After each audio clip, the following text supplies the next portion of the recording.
त्यसमा स्थानीय जनसमुदायहरूको रोल एकदमै अहम हुन्छ। उहाँहरूको सहयोग बिना चाहिँ डढेलो नियन्त्रण गर्नलाई गाह्रो पनि हुन्छ। त्यसैले उहाँहरूले डढेलो लगाइदिनु भएन। सबैभन्दा पहिलो त त्यही भयो अहिलेको लागि। जुन अहिले हामीले यो सुक्खा मौसममा आएर यतिखेर आएर कुनै पनि किसिमको आगो चाहिँ लगाउन हुँदैन, त्यो अनियन्त्रित हुनसक्छ। अब आफ्नै निजी खरबारी यताउतिमा पनि अहिले चाहिँ लगाउन हुँदैन, आफ्नै निजी नै भए पनि, किनकि त्यो अनियन्त्रित भएर उम्क्यो भनेदेखि त्यो हाम्रो घर बस्तीमा पनि आउन सक्छ र नजिकको जङ्गलमा पनि त्यो सल्केर जान सक्छ। आगोको प्रयोग गर्दा विशेष सावधानी अपनाइदिनु होला। तपाईहरूले चुरोट खाने बानी छ भने चुरोटको ठुटाहरू पनि निभाएर मात्रै फालिदिनु होला। वन जङ्गलमा वनभोज खान जाँदाखेरि अब पछि आउँदाखेरि त्यहाँका सफा सुग्घरदेखि लिएर आगोलाई चाहिँ राम्रोसँग निभाएर मात्रै हिँडिदिनु होला। तपाईहरूले सकभर त त्यो वन जङ्गलभित्र सलाई लाइटरहरूको प्रयोग नगरेकै राम्रो हुन्छ। अहिले अब तपाईँहरूले चाहिँ जङ्गलमा डढेलो देख्नुभयो भनेदेखि सबभन्दा पहिला त नजिकका सुरक्षा निकायलाई यहाँले तत्काल खबर गरिदिनु होला, ताकि डढेलो नियन्त्रण चाहिँ तुरुन्तै गर्न सकियोस्। डढेलो सानो छ भनेदेखि तपाईँहरू आफै निभाउन पनि सक्नुहुन्छ, तर धेरै नै ठुलो लागिसकेको छ, फैलिसकेको छ भने होमिन नजानु होला। बरु तपाईँले चाहिँ तुरुन्तै 100 नम्बरमा प्रहरीमा तपाईँहरूले खबर गरिदिनु होला। उहाँहरूले सम्बन्धित निकायमा चाहिँ समन्वय गरेर नजिकको डिभिजन वन कार्यालयहरू हुनसक्छ अथवा अरू निकायहरूसँग सशस्त्र नेपाली सेनाहरूमा उहाँहरूले समन्वय गरेर तुरुन्तै उहाँहरूले चाहिँ उपयुक्त औजारसहित आफ्ना जवानहरूलाई खटाएर आगो नियन्त्रण गर्नुहुन्छ। तपाईँहरूले चाहिँ तुरुन्तै खबर गरिदिनु हुन पनि म तपाईँहरूलाई अनुरोध गर्दछु। विपदबारे चासो राखौँ, चनाखो बनाऊ। राष्ट्रिय विपद जोखिम न्यूनीकरण तथा व्यवस्थापन प्राधिकरण।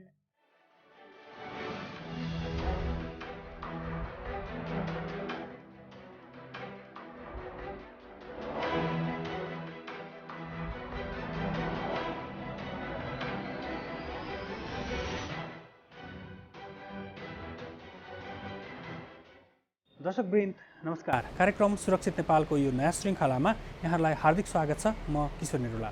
राष्ट्रिय विपद जोखिम न्यूनीकरण तथा व्यवस्थापन प्राधिकरण र नेपाल टेलिभिजनको संयुक्त प्रस्तुति कार्यक्रम सुरक्षित नेपालमा हामीले नेपालमा जान सक्ने र हुन सक्ने प्राकृतिक तथा गैर प्राकृतिक विपदबारे यहाँहरूलाई जानकारी दिँदै क्षति न्यूनीकरणको लागि प्रयासस्वरूप हामीले यो कार्यक्रम निर्माण गर्ने गर्छौँ। साथसाथै हप्ताभरि देशभर भएका विभिन्न विपदका घटनाहरू र प्राधिकरणले गरेका राहत उद्धार लगायतका अन्य गतिविधि समेत कार्यक्रममा चर्चा गर्ने गर्छौँ। दर्शकवृन्द, यो साता सिन्धुपाल्चोकको हेलम्बुमा आगलागी हुँदा 3 जना बालकको मृत्यु भएको छ। त्यसैगरी देशभर विभिन्न आगलागीका घटनाहरू भएका छन्। ती घटनामा परेर ठुलो आर्थिक क्षति समेत भएको छ। प्रस्तुत छ यस साता हप्ताभरि भएका विभिन्न विपदका घटनाहरूसँग सम्बन्धित समेटिएको यो विशेष रिपोर्ट। बझाङको थलार गाउँपालिका स्वास्थ्य शाखामा आगलागी भएको छ। विद्युत सर्ट भई आगलागी हुँदा औषधि, स्वास्थ्य उपकरण र विद्युतीय उपकरण जलेर नष्ट भएको छ भने भवन पनि जलेर ध्वस्त भएको छ। गत साता स्वास्थ्य शाखाको स्टोरमा विद्युत सर्ट भई आगो लागेको गाउँपालिकाले जानकारी दिएको छ।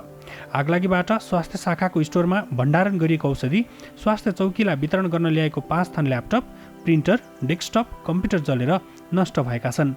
आगलागीमा परेर 30 लाख भन्दा बढीको क्षति भएको अनुमान गरिएको छ।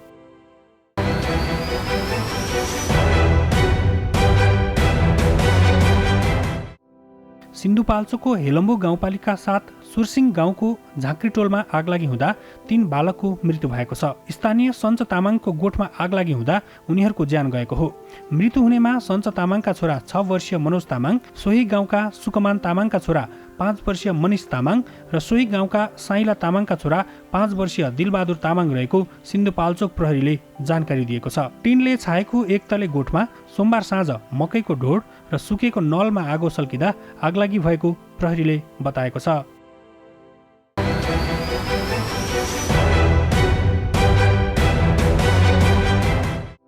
जल तथा मौसम विज्ञान विभागले चिसो बढ्ने क्रममा रहेको जनाएको छ। मौसम पूर्वानुमान महाशाखाबाट जारी मौसम पूर्वानुमान बुलेटिनमा देशभर चिसो बढ्ने क्रममा समेत रहने देखिएकोले आवश्यक सतर्कता अपनाउन अनुरोध गरिएको छ। सम्भावित शीतलहरबाट बच्न आवश्यक सतर्कता अपनाउन पनि विभागले आग्रह गरेको छ।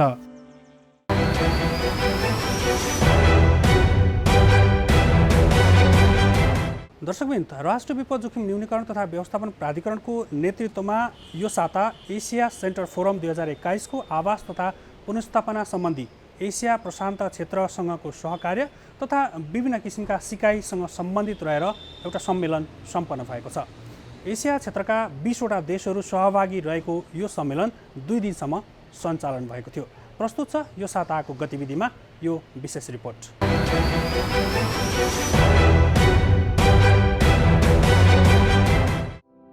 राष्ट्रिय विपद जोखिम न्यूनीकरण तथा व्यवस्थापन प्राधिकरणको नेतृत्वमा एसियाका विभिन्न 20 वटा देशको सहभागितामा एसिया सेल्टर फोरम 2021 को निजी आवास तथा पुनर्स्थापनाका सम्बन्धमा एसिया प्रशान्त क्षेत्रको सिकाइ र सहकार्यका लागि अन्तर्राष्ट्रिय सम्मेलन काठमाडौँमा सम्पन्न भएको छ। विपद गइसकेपछि त्यसका लागि चाहिने राहत, उद्धार तथा पुनर्स्थापनाका लागि अन्य देशको सिकाइ, अनुभव र सहकार्यका लागि सम्मेलनमा छलफल भएको थियो। विकसित राष्ट्रले सिकेका पाठ र अवलम्बन गरेका विपद व्यवस्थापनका नीतिहरूलाई प्राधिकरणले आफ्नो कार्यक्षेत्र र कार्यविधिमा कसरी लागू गर्न सकिन्छ भन्ने बारे समेत बहस भएको थियो। कार्यक्रममा बोल्नुहुँदै शहरी विकास मन्त्री रामकुमारी झाँक्रीले जनताको आवासको हक संविधानले नै प्रदान गरेको मौलिक हक भएको उल्लेख गर्दै जुनसुकै विपदमा जनताले आवासको हकबाट वञ्चित हुन नहुने उल्लेख गर्नुभयो। भौगोलिक रूपमा विकट र विपदको जोखिममा रहेका बस्तीहरूलाई सुरक्षित स्थानमा स्थानान्तरण गरी जीविकोपार्जन सहितको व्यवस्था गर्ने काम सरकारले अघि बढाइसकेको समेत उहाँले बताउनुभयो।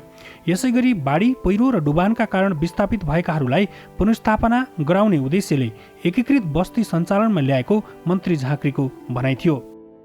वर्षाको समयमा हिमाली तथा पहाडी क्षेत्रमा बाढी, पहिरो र तराई क्षेत्रमा डुबानको कारण वर्षेनी सयौं परिवारहरू घरबारविहीन हुने गरेको एउटा वास्तविकता हाम्रो सामु छ। तसर्थ नेपालको संविधानले राज्यको सन्तुलित र समावेशी विकासको परिकल्पना गर्दै संविधान प्रदत्त नागरिकको मौलिक हक अन्तर्गतको आवासको हकलाई सम्बन्धी व्यवस्था गरेको छ। आवासको हकको कानुन बनाएरै यसलाई कार्यान्वयनको अवस्थामा लगेको छ।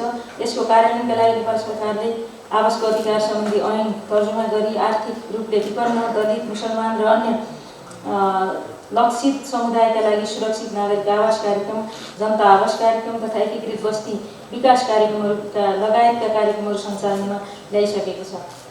आवासमा सर्वसाधारण जनताको पहुँचको सुनिश्चितताका लागि सुरक्षित नागरिक आवास कार्यक्रम आर्थिक वर्ष 2075-76 को बजेट वक्तव्य मार्फत नै सुरु गरिएको थियो। यो कार्यक्रम नेपाल सरकार मन्त्री परिषदको निर्णयअनुसार पराल र खरको छाना भएका घरहरूलाई विस्थापन गरेर सुरक्षित आवास जस्ताको पाता या त्यस्तै सुरक्षित आवास बनाउने बस्ती विकासको कुरा अगाडि सारेको छ। त्यसैगरी भवन निर्माण विभाग तथा सम्बन्धित निकाय तथा मार्फत गरिबीको रेखामुनि रहेका प्रकोपका कारण घरबार विहीन भएका घर परिवारले सुरक्षित आवासको निर्माणका साथै गर्न चाहेमा प्रति घर परिवार जस्ता पाता, सहुलियत दरका काठ लगायतका सामग्रीहरूको खरिदका लागि रु 50,000 प्रति घर अनुदान दिने उल्लेख भए बमोजिम सुरु भएको हो। कार्यक्रममा राष्ट्रिय विपद जोखिम न्यूनीकरण तथा व्यवस्थापन प्राधिकरणका कार्यकारी अध्यक्ष अनिल पोखरेलले प्राधिकरण विपद जोखिम न्यूनीकरणका हर प्रयासका लागि परेको बताउनुभयो। उहाँले 2072 सालको भूकम्पको सिकाइबाट समेत आवासको क्षेत्रमा बृहत सहकार्य आवश्यक रहेको बताउनुभयो। त्यसैगरी राष्ट्रिय पुनर्निर्माण प्राधिकरणका कार्यकारी अधिकृत सुशील गेवालीले भवन निर्माणमा यस किसिमका कार्यक्रमले भविष्यमा बन्ने आवासलाई सबै विपदबाट सुरक्षित बनाउन मद्दत गर्ने बताउनुभयो। उक्त कार्यक्रम राजधानीमा 2 दिनसम्म चलेको थियो।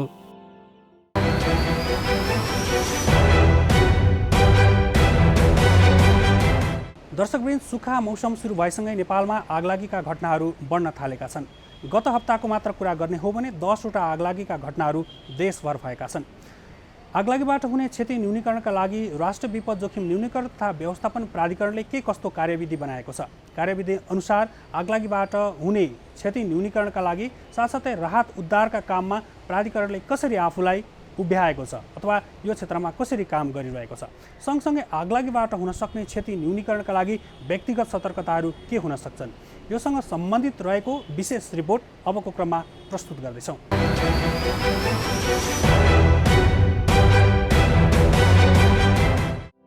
नेपालमा आगलागी क्षतिको हिसाबले अन्य विपदको तुलनामा सबैभन्दा ठूलो विपद हो। नेपालमा अधिकांश आगलागीका घटनाहरू मानवीय कारणबाट घटित हुने गरेका छन्। मानिसको असावधानीका कारण आगो फैलन्छ। कतिपय अवस्थामा मानिसले नियतवश आगो लगाइदिने गरेको पाइन्छ। तर पछिल्लो समयमा विश्वव्यापी रूपमा जलवायु परिवर्तनसँगै गर्मी र खडेरीको क्रम बढ्दै गएकाले पनि आगलागी र आगोजन्य प्रकोपहरू बढिरहेका छन्। अग्निको विपत्ति चाहिँ मुख्यतः चाहिँ दुईटा कारण हुन्छ हैन। एउटा चाहिँ सर्वसाधारणमा जनचेतनाको कमी अनि अर्को लापरवाही हैन। अब जनचेतनाको कमी भन्नु पर्दाखेरि चाहिँ के हुन्छ भने पहिला अब त्यसलाई चाहिँ अब अलिकति लिउँ हामीले हैन। जनचेतनाको कमी हामीले कस्तोलाई भन्ने चाहिँ कति कुराहरू चाहिँ हामीलाई थाहा नै हुँदैन कि कसरी गर्ने हैन भन्ने कुरा भयो। अर्को चाहिँ थाहा हुँदै पनि हामी त्यसमा लापरवाह हुन्छौँ हैन। र मुख्यतः यही दुईटा कारण हो जसले चाहिँ अग्निको विपत्ति ल्याउँछ हैन। अब हामीले चाहिँ सुरक्षा कसरी हामीले अपनाउने त अग्निको विपत्तिबाट भनेर कुरा गर्नु पर्दाखेरि चाहिँ मुख्यतः चाहिँ हाम्रो सबभन्दा पहिला सुरु हुने भनेको आगलागी भनेको जहाँ हाम्रो आगो बल्छ त्यहीँबाट नै सुरु हुने हो। र हरेक घरमा भान्सा हुन्छ, हरेक घरमा हरेक भवनमा हाम्रो भान्सा भन्ने कुरा जहाँ पनि छ। र बिहान बेलुका आगो बल्ने ठाउँ भनेको नियमित रूपमा चाहिँ बल्ने ठाउँ भनेकै भान्सा हो हैन। र भान्साबाट हामीले कसरी सुरक्षा हामीले अपनाउन सक्छौँ भन्नेतिर चाहिँ हामीले पहिला चाहिँ हामीले त्यहाँ सोच्नुपर्ने हुन्छ। मुख्यतः हामीले चाहिँ भान्सामा राख्ने भनेको एलपिजी ग्यास हुन्छ हैन। अब जुन सिलिन्डर हामीले एलपिजी सिलिन्डर कुकिङ ग्यास भन्छौँ हैन, त्यो हामीले राखिरहेको हुन्छौँ। र त्यसमा पनि अहिले चाहिँ हामीले कति घटनाहरू हामीले त्यस्तो पनि सुनिरहेको हुन्छ जुन चाहिँ अब सिलिन्डरको विस्फोटहरूले गर्दाखेरि भइरहेको हुन्छ हैन। अब त्यसमा हामीले अब सुरक्षा चाहिँ हामीले कसरी अपनाउन सकिन्छ भने रेगुलेटर हामीले जुन हाम्रो ग्यास सिलिन्डरको रेगुलेटर हुन्छ त्यो आफ्नो खाना पकाएपछि चाहिँ निभाउने बानी बसाल्नुपर्छ एउटा चाहिँ हैन। अर्को तपाईँको जुन ग्यासको र हाम्रो चुलो र भनौँ ग्यासको सिलिन्डरको पाइप जुन हुन्छ हैन, त्यो पाइप पनि हामीले कस्तो खाले पाइप राखेको छौँ। आजकल चाहिँ हाम्रो फायर रेसिस्टेन्ट पाइपहरू जस्तो पनि आउँछ हैन, जसमा चाहिँ आगो सजिलै टिप्दैन। केही गरी तपाईँको त्यो लिक पनि भएर अथवा चाहिँ सिलिन्डरमै आगो लागेको छ भने चाहिँ त्यो पाइपसम्ममा जाँदाखेरि त्यो पग्लिने, त्यो नर्मल प्लास्टिकको पाइप भयो भने त्यो छिटो पग्लिने हुन्छ। त्यो चाहिँ फायर रेसिस्टेन्ट पाइप राख्यो भने चाहिँ अलिकति त्यसले चाहिँ समय लिन्छ र हामीले चाहिँ न्यूनीकरण गर्न सक्छौँ हैन, सजिलै त्यो भयो। अर्को तपाईँको त्यो दूरी कतिकोमा राखेको छौँ भन्ने पनि हुन्छ हैन। कम्तीमा पनि 3 मिटरको दूरी हुनुपर्छ तपाईँको ग्यास सिलिन्डर र चुलोको बिचमा। र सम्भवतः हामीले सिलिन्डर चाहिँ बाहिर राख्नुपर्ने हुन्छ, भान्साको बाहिर हामीसँग ठाउँ छ भने त्यसरी। त्यो राख्नुको कारण के हो भने केही गरी सिलिन्डरमा आगो लागिहाल्यो भने अथवा सिलिन्डर पड्किहाल्यो भने पनि तपाईँको भान्साभित्र जोखिम हुँदैन त, किनभने बाहिर हुन्छ त्यो र बाहिर नै त्यो जोखिम हुन्छ। त्यसले गर्दा तपाईँको भित्री चाहिँ हामीले चाहिँ सुरक्षा चाहिँ अपनाउन हामीलाई सजिलो हुन्छ र हामीलाई समय पनि दिन्छ त्यो अलिकति त्यसलाई प्रतिकार गर्नलाई। सहरी क्षेत्रमा निम्न गुणस्तरका विद्युतीय सामग्रीको प्रयोगका कारण पनि आगलागीका घटनाहरू बढिरहेका छन्। बिजुलीको लाइन सर्ट हुने, खाना पकाउने क्रममा ग्यास वा दाउराको चुलोबाट आगलागी हुने जस्ता दुर्घटना हरेक दिन जसो भइरहेका छन्। विद्युतीयको सुरक्षा पनि हामीले धेरै नै अहिले याद गर्नुपर्ने देखिन्छ, किनभने अब हामीले सहरीकरणहरू पनि भइरहेको छ। हामीले विद्युतीय उपकरणहरू पनि हामीले जडान गरिरहेको हुन्छौँ घरमा। अब सुरुमा भन्नुपर्दाखेरि त हामीले घर बनाउनेदेखि नै सुरु गर्नुपर्ने हुन्छ। अब हामीले के हुन्छ, घर बनाउँछौँ र घर बनाउँदाखेरि हामीले कसरी वायरिङ गरेको छ भन्ने पनि हामीले याद गर्दैनौँ हैन। कतिको कमसल छ, कतिको एम्पियरको वायरिङ छ हैन। अब कम एम्पियरको हामीले वायरिङ गरिरहेको हुन्छ, तर हामीले चाहिँ उपकरणहरू क्षमताभन्दा बढी हामीले घरमा जडान गरिरहेको हुन्छ। अब अहिले भन्नुपर्दाखेरि एउटै घरमा हाम्रो डबल ट्रिपल उपकरणहरू युज भइरहेको हुन्छ, किनभने हामीले 3 तल्ला घर बनाएको छ भने 3वटा फ्यामिली हुन्छ, 3वटै फ्यामिलीसँग हरेक विद्युतीय उपकरण हुन्छ हैन। र त्यो घरमा पुग्ने जति एम्पियरको हामीले तार वायरिङहरू हामीले राखेको छौँ त्यो क्षमताभन्दा बढी त भएन भन्ने कुराहरू पनि हामीले विचार गर्नुपर्ने हुन्छ, किनभने तपाईँको एउटै फ्यामिलीलाई नभएर एउटै परिवारलाई नभएर 3वटा परिवार भाडामा बस्ने हुन्छ। त्यस्तो भएको हुनाले त्यो बढी ओभरलोड हुने भएको भएर चाहिँ सर्किटको सम्भावना बढी हुन जान्छ। र आजकल हामीले जति पनि विद्युतीय सर्ट सर्किटको हामीले धेरै जस्तो हामीले समस्याहरू हामीले सुनिरहेको हुन्छ आगलागीका कारणहरूमा, त्यो कुराहरूमा चाहिँ हामीले ध्यान पुर्याउनु पर्ने हुन्छ। र अर्को अब तपाईँको भन्ने हो भने अब सानै कुराहरू हुन्छ हैन। अब आगलागीको घटना भनेको आगो जहिले पनि सानोबाटै सुरु हुने हो हैन, सानो झिल्कोबाट सुरु भएरै ठुलो हुने हो। र त्यही सानो सानो कुराहरू चाहिँ हामीले ध्यान पुर्यायो भने चाहिँ आगलागी घटना चाहिँ न्यूनीकरण गर्न सकिन्छ। अब जस्तो मानौँ अब घरमा चाहिँ हामीले खुल्ला आगोहरू बाल्ने हाम्रो प्रचलन हुन्छ। अब भनौँ अब दियोहरू बाल्ने हुन्छ हैन, अब भगवानकै ठाउँमा दियोहरू बाल्ने हुन्छ। त्यस्तै गरेर अब गाउँ परिवेशहरूमा चाहिँ टुकीहरू बाल्ने हुन्छ हैन। अब अहिले जाडो याममा भन्नुपर्दाखेरि चाहिँ तपाईँको अब दाउराहरू बालेर आगो ताप्नेहरू हुन्छ हैन। अब तीको जुन चाहिँ हाम्रो खुल्ला आगो हुन्छ, खाना पकाउँदा नै भनौँ गाउँ परिवेशमा चाहिँ हामीले चुलो दाउरामा आगो बालेर हामीले पकाइरहेको हुन्छौँ हैन। त्यो खुल्ला आगोहरू प्रयोग गर्दाखेरि चाहिँ हामीले बढी सावधानी अपनाउनु पर्ने हुन्छ। यस वर्ष वैशाख यताको तथ्याङ्क मात्र हेर्ने हो भने पनि आगलागीबाट भएको क्षति निकै डरलाग्दो छ। वैशाख यता कुल 1075वटा आगलागीका घटनाहरू भएका छन्, जसमा 29 जनाको मृत्यु भएको छ। आगलागीमा परेर 1300 परिवार नराम्ररी प्रभावित भएका छन्। वैशाख यताका घटनामा मात्र 1 अर्ब बराबरको आर्थिक क्षति भएको छ। अरू विपदहरू अब दैविक प्रकोप पनि हामीले भन्छौँ होइन, नेचुरल डिजास्टरमा आगलागीलाई चाहिँ हामीले नेचुरल डिजास्टर छ कति कुराहरू, जस्तै कि लाइटनिङहरूबाट हुने कुराहरू चाहिँ दैविक प्रकोप नै भयो होइन। अब त्यो बाहेक चाहिँ हाम्रो धेरै जस्तो यो मानवीय उसले नै आगलागीको घटनाहरू हुने हो होइन। अब त्यसलाई चाहिँ हामीले आगलागीको विपत्ति भन्दा पनि यो चाहिँ आपत्ति, हामीले आगलागीलाई चाहिँ हामीले आपत्ति भनौँ न, आपतकालीनमा चाहिँ हामीले राखेको छौँ होइन। इमर्जेन्सीमा चाहिँ हामीले यसलाई राख्नुपर्छ भन्ने मेरो चाहिँ मान्यता छ होइन। किनभने चाहिँ यसको चाहिँ हामीले पूर्व तयारीहरू मजाले गर्न सक्ने हो यो विपदको चाहिँ होइन। अब यो चाहिँ कहिले आउने, आइहाल्ला भनेर कतिको लेभलले आउने भन्दा पनि हामीले चाहिँ पूर्व तयारी चाहिँ एकदम धेरै नै गर्ने ठाउँहरू छ यो आगलागीको घटनालाई चाहिँ, यो जोखिमलाई चाहिँ हामीले न्यूनीकरण गर्नलाई। अब राज्यले चाहिँ के चाहिँ यसमा गर्नुपर्छ जस्तो लाग्छ भने मलाई सबभन्दा पहिला त अघि नै भने जस्तो जनचेतनाको हाम्रो कमी छ होइन। मान्छेले थाहा नै छैन के गर्नुपर्छ र के गर्नु पर्दैन भन्ने कुरा भयो र त्यो भन्नाले अब कस्तो हामीले जनचेतनामूलक कार्यक्रमहरू गर्ने कि त्यस्तो अभियानहरू हामीले राख्ने कि वर्षमा 2 चोटि जाडो याम सुरु हुनुभन्दा अघि र गर्मी याम सुरु हुनुभन्दा अघि राख्यो भने, किनभने जाडोको आफ्नै सतर्कता छ, हिटरहरूको यता हामीले भनौँ न अब घरमा उपकरणहरू अब अरू पनि आगो बाल्नेहरूले गर्दाखेरि जोखिम ल्याउँछ भने तपाईँको गर्मी महिनामा पनि गर्मी याममा चाहिँ धेरै छिटो आगो टिक्ने, सानो झिल्कोले पनि हावाहुरी चल्ने भएकोले चाहिँ त्यसले पनि अझ जोखिम बढाउँछ होइन। त्यसले गर्दाखेरि यो दुईटा चाहिँ जस्तो कम्तीमा पनि वर्षेनी चाहिँ दुईटा चाहिँ कार्यविधिमै योजनामै बनाएर स्थानीय तहहरूबाट पनि लग्यो भने चाहिँ त्यो अलिकति न्यूनीकरणमा चाहिँ सहयोग पुर्याउँछ कि जस्तो लाग्छ होइन। अर्को कुरा चाहिँ हाम्रो दक्ष जनशक्तिको पनि कमी छ होइन। अब त्यहाँ सिकाउने कसले भन्ने पनि छ, एउटा जनचेतनामूलक कार्यक्रम पनि हाम्रो त्यतिसम्म जनशक्ति छ कि छैन तयार होइन, त्यो अवस्थामा छ कि छैन भन्ने कुरा पनि एउटा दक्ष जनशक्ति पनि उत्पादन गर्ने पनि एउटा राज्यले चाहिँ गर्नुपर्छ। यो कतिजना छ, भलिन्टियरहरू कति छ, आगलागीको जोखिम पनि भइहाल्यो भने पनि, त्यस्तो विपत्ति आइहाल्यो भने पनि हामी प्रतिकार गर्नलाई हामी तयारी अवस्थामा छ कि छैन भन्ने कुराहरूको पनि त्यसमा पनि ध्यान पुर्याउनु पर्ने हुन्छ। अब तेस्रो कुरा भन्नुपर्दाखेरि अब दमकलहरू भनौँ होइन, दमकलहरूको पनि हाम्रो देशमा अलिकति कमी नै छ होइन। हामीले कतिवटा हामीले त्यो सेयर्ड बेसिसमा पनि हामीले युज गरिरहेको हुन्छ दमकलहरू, र दमकलहरू जुन छ हामीसँग त्यो पनि सही अवस्थामा कति ठाउँमा छ कति ठाउँमा छैन भन्ने पनि देखिरहेको छ। अब दमकल किन्ने आफैमै पनि एउटा महँगो कुरा हो र त्यसलाई किनेर मात्र भएन र त्यसलाई चलाउने जनशक्तिको पनि अभाव हामीले चाहिँ अब भनौँ न, हामीले चाहिँ सर्वेहरू गर्दाखेरि हामीले पायौँ कि त्यहाँ चाहिँ त्यो दमकल चलाउने दक्ष जनशक्ति पनि नभएको हुनाले चाहिँ दमकल त छ तर त्यो ट्याङ्कर जस्तो उपयोग भइरहेको छ कि त्यसमा भएको उपकरणहरू कसरी चलाउने, त्यसलाई त्यो उपकरणहरूको के प्रयोग छ भन्ने पनि थाहा छैन उहाँहरूलाई, र जति छिटो आगो निभाउनु पर्ने, निभाउन सक्ने जुन हुन्छ त्यो क्षमता चाहिँ वृद्धि नभएको हुनाले चाहिँ त्यो टाइम धेरै लाग्ने आगो निभाउनलाई, त्यस्तो पनि हामीले देखिरहेको छौँ होइन। त्यसले गर्दाखेरि सामान्य उपकरण मात्र नकिनेर राज्यको के हुन्छ भने यसमा चाहिँ दक्ष जनशक्तिको पनि उत्पादन गर्नेतिर पनि अलिकति हामीले चाहिँ ध्यान पुर्याउनुपर्छ जस्तो लाग्छ।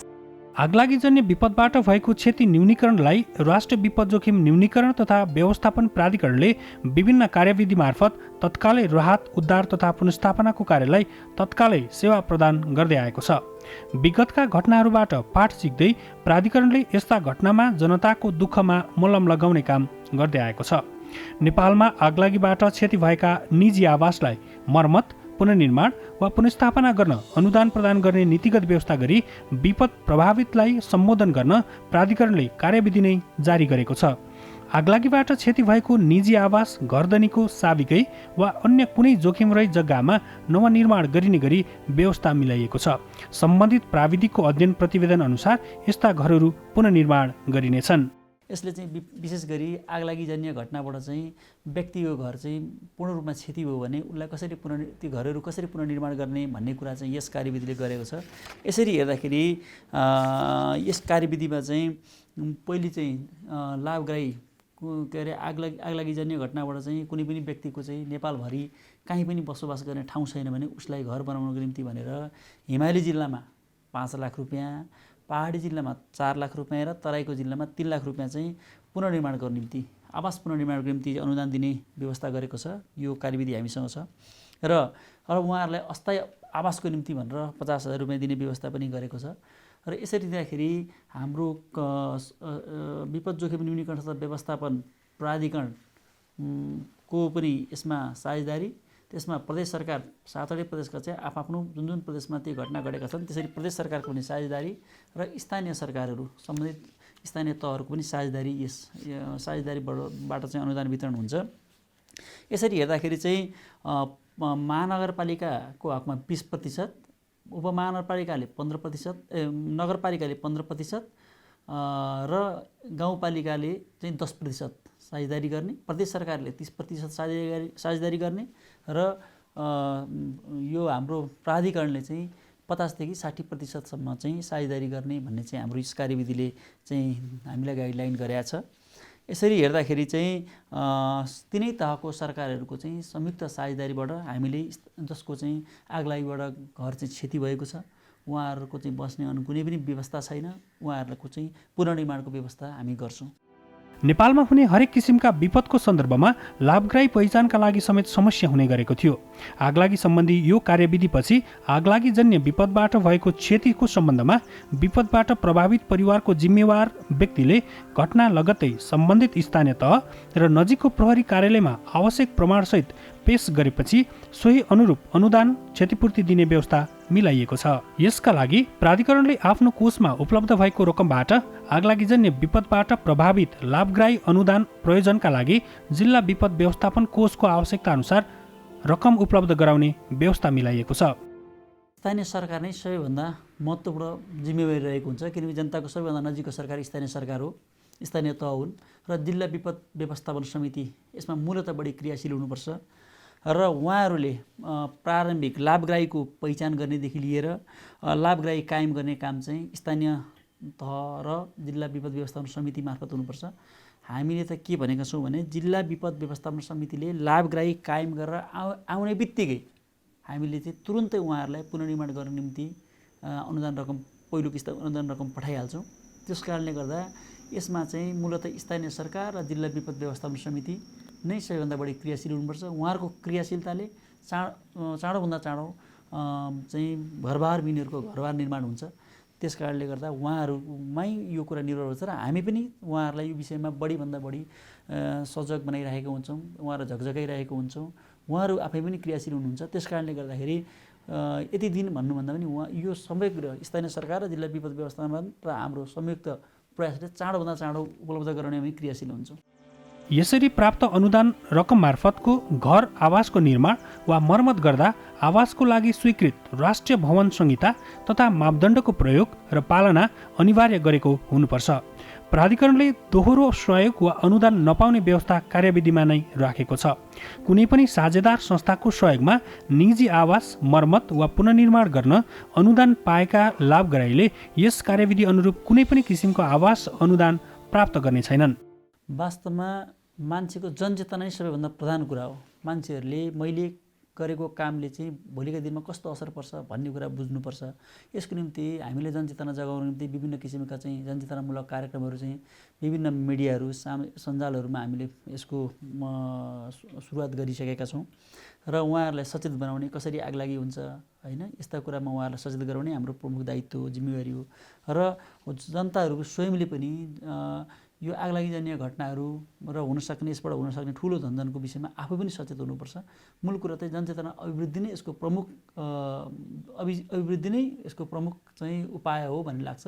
त्यस पछाडि अरू पुनर्निर्माण र पुनर्स्थापना कुरा त दोस्रो स्टेपमा मात्रै आउँछन्। सामान्य कुराहरूमा हामीले असावधानी अपनाउँदाखेरि चाहिँ ठुल्ठुला आगलागी घटना भएका छन्। जस्तै हामीले बाल्ने सानो बत्ती हैन, बत्ती बाल्दाखेरि हैन, अनि त्यस्तै हामी प्लगहरू चाहिँ बिजुलीका प्लगहरू चाहिँ कस्तो छन्, चालु दुरुस्त अवस्थामा छन् कि छैनन्, त्यहाँ प्लगहरू विद्युत सर्ट भएर चाहिँ आगो बल्ने कुराहरू हुन्छन्। अर्को कुरा भनेको चाहिँ हामीले चाहिँ चुरोटका ठुटाहरू जताततै खाएर फालिदिइरहेका हुन्छौँ। अनि बच्चाबच्चीहरूलाई चाहिँ हामीले आगो उनीहरूले भेट्ने ठाउँमा चाहिँ आगोहरू राखिदिनु भएन। अर्को कुरा भनेको हाम्रो घरभित्र चाहिँ जस्तै पेट्रोल जस्ता एकदम पेट्रोल मटेरियलहरू चाहिँ सहज रूपमा सबैको पहुँच हुने, बच्चाबच्चीको पहुँच हुने गरी राखिदिनु भएन। सुरक्षितसँग राख्नु पऱ्यो, राख्नै परे पनि अझ पेट्रोल त राख्नै भएन, मटेरियल राखे अलिक पर राख्नु पऱ्यो। यस्ता साना साना कुराहरू चाहिँ जुन चाहिँ हामीले कमनली सबैलाई थाहा भएको तर सचेत नभएको कारणले गर्दा घटना भइरहेका छन्। हामी यस्ता कुरामा सचेत मात्रै हुन पुग्यौँ भने पनि यस्ता घटनाहरूबाट जोगाउन सकिन्छ। सरकारी निकाय वा संस्थाबाट अनुदान प्राप्त गर्ने गलत मनासायले जानी वा लापरवाहीपूर्वक कार्य गर्नेलाई प्रचलित कानुन बमोजिम कडा कारबाही गरिने व्यवस्था कार्यविधिमा नै उल्लेख गरिएको छ। यसरी आगलागीजन्य कार्य गरेको पाइएमा कुनै अनुदान रकम उपलब्ध नगराइने कार्यविधिमा उल्लेख छ। हामीले गत वर्ष चाहिँ ठुलो डडेलोको सामना गर्नु पर्यो। त्यसबाट केही लेसन लर्नहरू हामीले गऱ्यौँ र लेसन लर्नबाट आगामी दिनमा पनि यो किसिमका डडेलोले नजाओस् भन्ने कुरा केही नीतिगत व्यवस्थासँगै हामीले केही कार्यक्रमगत व्यवस्थाहरू विभिन्न कार्यक्रमहरू राखेका छौँ र हामीले यसमा सँगसँगै जनचेतनामूलक कार्यक्रमहरू यसमा धेरै जोडिएका छन् र हाम्रो डडेलोले कहिलेकाहीँ डडेलो जङ्गलमा डडेलो लाग्ने एउटा कुरा त हो, त्यसले त्यो डडेलो बढ्दै गएर गाउँमा समेत पुगेर ठुलो गाउँ नै पनि क्षति हुनसक्छ कि भन्नेतर्फ पनि हामी सचेत छौँ। त्यसरी हेर्दाखेरि डडेलो नियन्त्रण गर्नको निम्ति हामी विशेष सजग छौँ, सचेत छौँ र यसमा हामीले विभिन्न कार्यक्रमहरू मार्फत यसलाई नियन्त्रण र नियमन गर्नको निम्ति क्रियाशील देखिएका छौँ।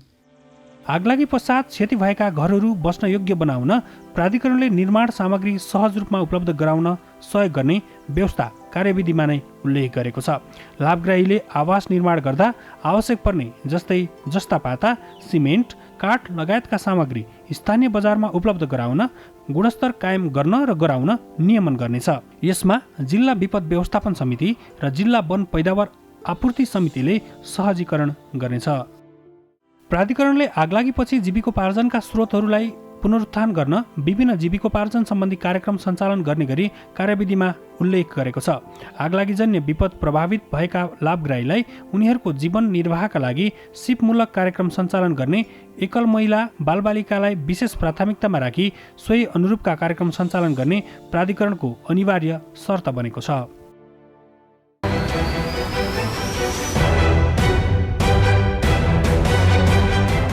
दर्शकबिन्द, हरेक विपदमा व्यक्तिको स्वयं सचेतना नै निकै महत्त्वपूर्ण हुने गर्छ।